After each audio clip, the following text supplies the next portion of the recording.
I ended up in a mental hospital because of my beloved husband.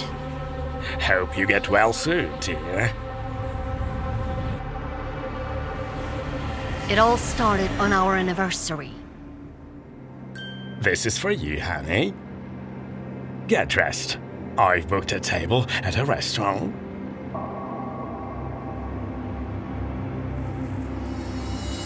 I felt a little dizzy in the car. But I thought it was motion sickness. During the festive dinner, I started getting worse. And at some point, I started seeing strange things that couldn't really exist.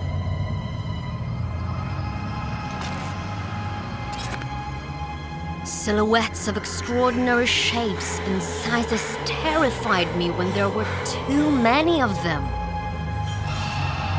I started fighting them off and screaming. And then I lost consciousness.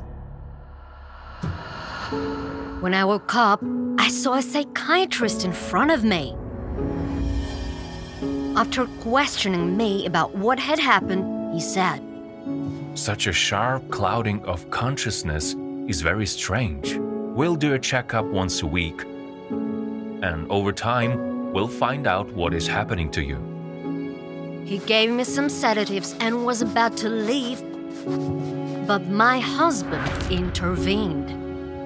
I'm worried about her because I can't always be at home. Can you provide a nurse in case the seizures happen again? I'll pay whatever it takes. At that very moment, a nurse entered the room and the doctor's gaze focused on her.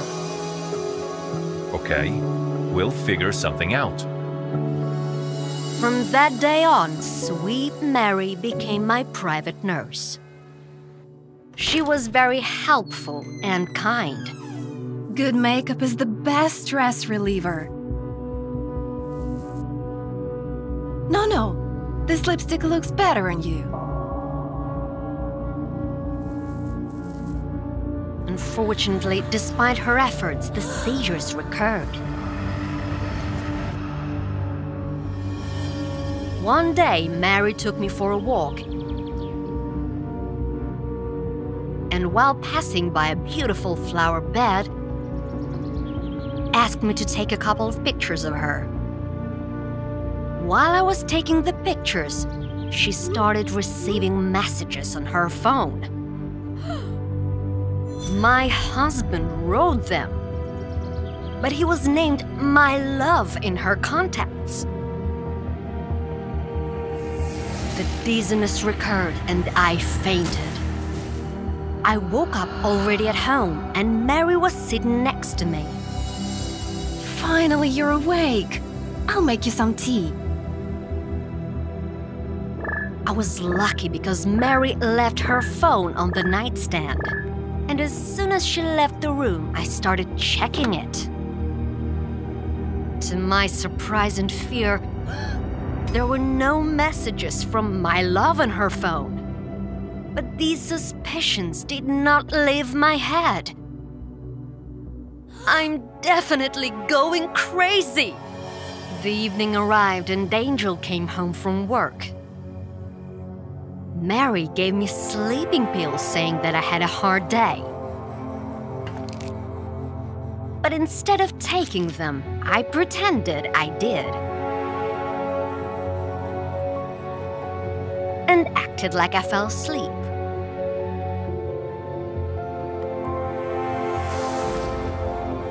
Then I quietly left the room.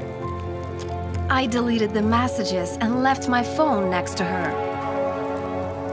Now she thinks she dreamed it all.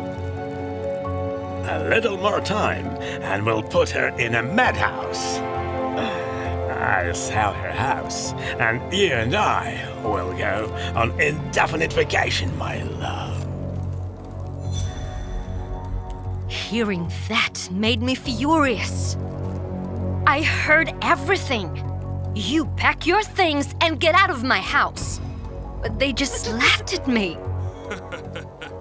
How sad that you found out. But we've come too far to give up.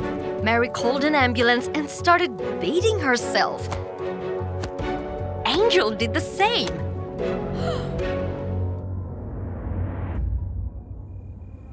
When the paramedics arrived, the lovers started screaming that I beat them up and that I was dangerous.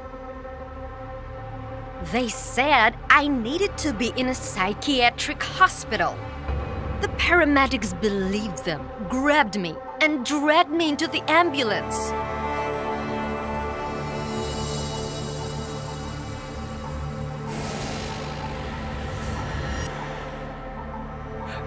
Doctor, it's sad to admit, but she's a danger to society.